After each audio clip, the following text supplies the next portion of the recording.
Welcome to the online classes students. आज हम पढ़ने वाले हैं क्लास 7th की इंग्लिश का चैप्टर क्वालिटी यानी कि गुणवत्ता, जिसे लिखा है जॉन गैल्सवर्दी ने।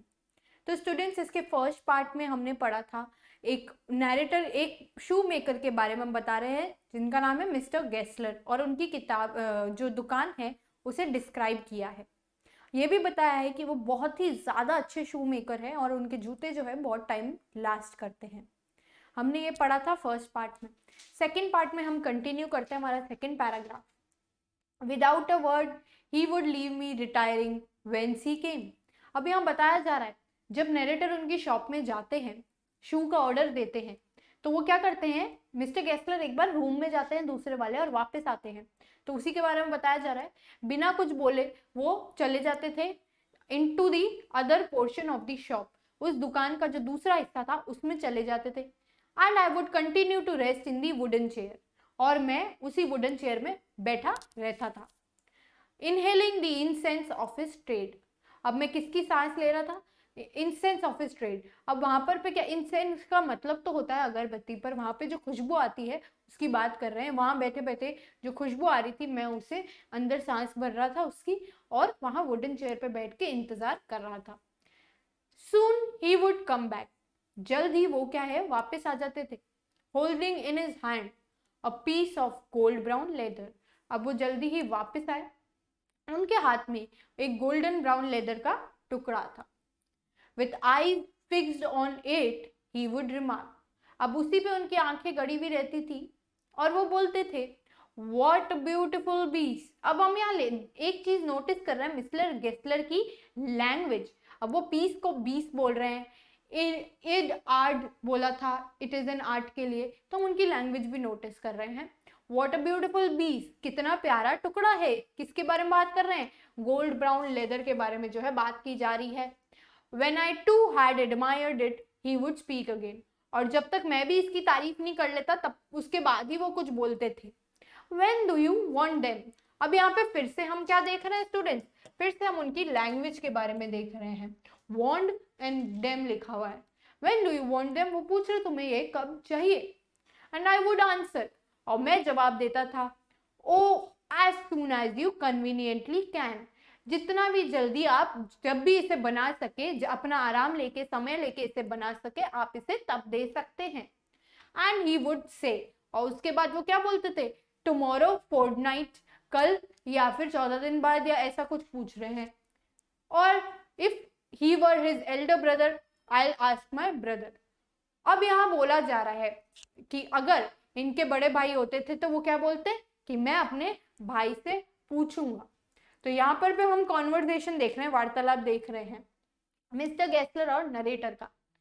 Without a word he would leave me retiring whence he came और into the other portion of the shop, and I would continue to rest in the wooden chair, inhaling the incense of his trade.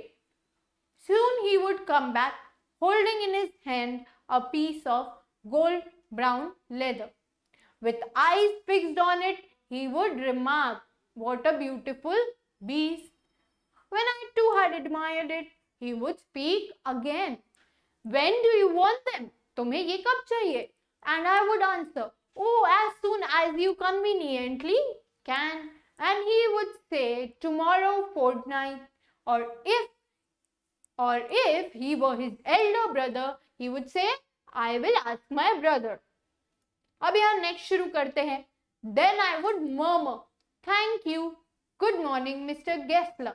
क्या बोलता है, मरमर मतलब बहुत धीरे से कुछ बोलना, बहुत कम आवाज में कुछ बोलना। फिर मैं बोलता, शुक्रिया, गुड मॉर्निंग मिस्टर गेस्लर, जिस पे वो बोलते good morning. He would reply, still looking at the leather in his hand. अब वो कैसे उसको गुड मॉर्निंग बोल रहे हैं, वापस उस लेदर को ही अप्रिशिएट एडमायर करते हुए उसे देखते ही बोल रहे हैं। And as I moved to the door, I would hear the tip tap of his slippers going up to the stair to his dream of boots. अब ये क्या बोल रहा है, जैसे ही मैं दरवाजे की तरफ मुड़ता बाहर जाने के लिए, मेरे को क्या सुनाई पड़ता, उनके जो स्लीपर्स है, वो जो स्लीपर्स पहनते हैं उसकी टिप टैप, उसकी आवाज सुनने की बात कर रहे हैं, उसकी आवाज सुनता जब वो ऊपर जा रहे होते हैं, going up the stairs to his dream of boots, यानी कि वापस जो है अपने बूट्स के सपनों में जब वो जा रहे हैं. Then I would murmur, thank you, good morning mister Kessler. Good morning, he would reply, still looking at the leather in his hand. As I moved to the door, I would hear tip-tap of his slippers going up the stairs to his dream of boots.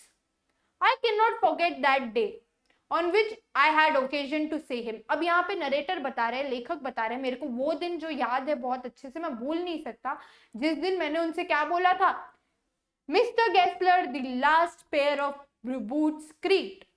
अब बता रहे हैं ये बता रहे हैं लेखक कि एक ही दिन ऐसा आया पूरी दुनिया में जब मैंने मिस्टर गेस्लर को किसी ने ये बोला हो कि मिस्टर गेस्लर, आपको पता है जो लास्ट बूट्स मैं लिख करके गया था उसके जो है सोल्स वगैरह, वो जूता जो है चिरमिरा गया. He looked at me for a time without replying. पहले तो वो सिर्फ मुझे देखने लगे कुछ समय लेकर. अब he looked at me for a time without replying, expecting me to withdraw or qualifying the statement. अब वो उनको देखने लगे, लेखक को ये चाह रहे थे कि या तो ये अपने स्टेटमेंट वापस ले ले जो इन्होंने बोला है, या तो फिर इसको ढंग से वापस बोले, प्रॉब्लम क्या है. उसके बाद बोलते हैं it shouldn't have greed. अब उनकी लैंग्वेज की फिर से यहाँ बात कर रहे हैं, वो क्या बोल रहे हैं, it shouldn't have greed. अब वो बोल रहे हैं उन्हें चिरमिराना नहीं चाहिए था. It did, I am afraid. वो चिरमिरा गए, मेरे को डर है इस बात का. You got them wet before they found themselves. अब यहाँ बोला जा रहा है कि ये तुम्हारे तेज से पहले भी, जब तुम्हें मिलने से भी पहले. I don't think so. वो बोलता है मुझे नहीं लगता. अब यहाँ पे हम वापस देखते हैं. I cannot forget that day on which I had occasion to say him, Mr. Gessler, the last pair of boots creaked. He looked at me for a time without replying, as if expecting me to withdraw or qualify the statement.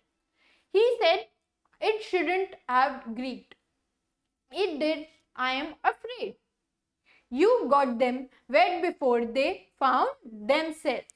I don't think so. Next यहाँ पे इनकी बात continue हो रही है. At that he lowered his eyes as if hunting for memories of those boots. अब यहाँ बोला जा रहा है, ये सुनने के बाद कि वो जूते चिरमिरा गए, उन्होंने अपनी आंखें नीचे की, as if वो याद करने की कोशिश कर रहे थे उन जूतों के बारे में. And I felt sorry I had mentioned this grave thing. अब यहाँ पे बोल रहे हैं लेखक कि मुझे बहुत ही दुख हो रहा है कि मैंने उनको इस चीज के बारे में बताया, क्योंकि उनका मुंह जो है उतर चुका था. अब वो बोल रहे हैं send them back, यानी कि send them back, वो चीज वापस भेजो. I will look at them, मैं उनकी तरफ देखूंगा, मैं देखूंगा इसमें क्या मुसीबत है. At that he lowered his eyes as if hunting for the memory of those boots. And I felt sorry I had mentioned this grave thing. Send them back, he says, I will look at them.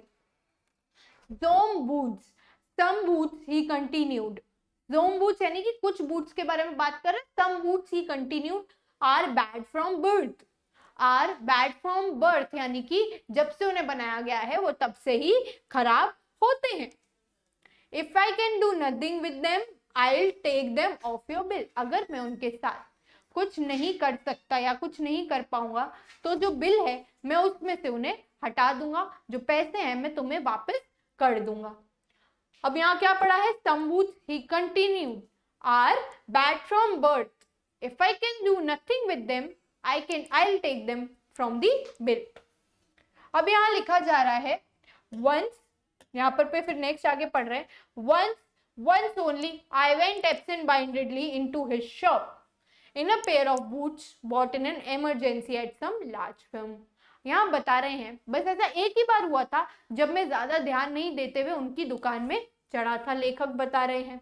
ठीक है. और बोला जा रहा है bought in an emergency, मैंने जल्दी में जो है एक शूज ले लिया था, कहीं पर पे गया था, उधर मैंने एक जूते ले लिए थे, और वो क्या थे, बहुत ही बड़ी जो फर्म थी उधर से लिए थे. He took my order without showing me any leather. अब उन फर्म वालों ने क्या किया, मेरा ऑर्डर लिया, मुझे कोई लेदर नहीं दिखाया, जैसे कि मिस्टर गेस्लर ऑलरेडी कर रहे हैं। And I could feel his eyes penetrating the inferior covering of my foot. और मैं देख सकता था जो फर्म वाले जो मेरा ऑर्डर ले रहे हैं वो क्या कर रहे थे, वो जो फुट है उसके बारे में, उसकी जो साइज है, उसका जो है मेजरमेंट वो देख रहे थे। At last he said, those are not my boots.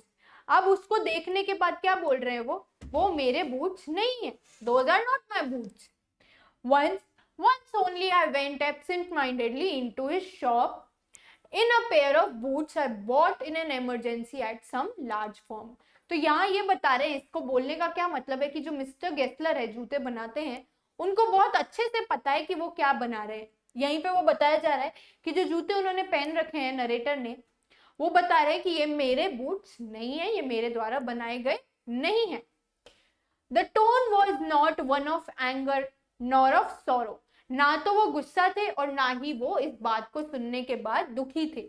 Not even of contempt, but there was in it something that quite that froze the blood. पर ऐसा कुछ था जो कि वो वहीं पे स्थिर हो गए थे, उसमें ऐसी कोई बात थी। He put his hand down and pressed a finger on the place where the left boot was not quite comfortable. अब वो क्या कर रहे हैं, अपना हाथ लेकर उस बूट के पास और वहां पे रखा जहां पर फिर से वो बिल्कुल भी कंफर्टेबल नहीं था, जहां से आरामदायक नहीं था। तो अभी हम क्या इशू को कंसर्न कर रहे हैं, जो लेखक है वो बता रहे हैं कि एक बार मैं उनके पास एक शिकायत लेके गया था कि जो लास्ट पेयर ऑफ बूट्स है वो कंफर्टेबल नहीं है, उनमें आराम नहीं मिल रहा। नेक्स्ट जब ये जाते हैं तब जो मिस्टर गेस्लर है वो ये देखते ही बता देते हैं कि ये बूट्स उनके नहीं है, फिर भी वो उन्हें ठीक करने का जिम्मा लेते हैं।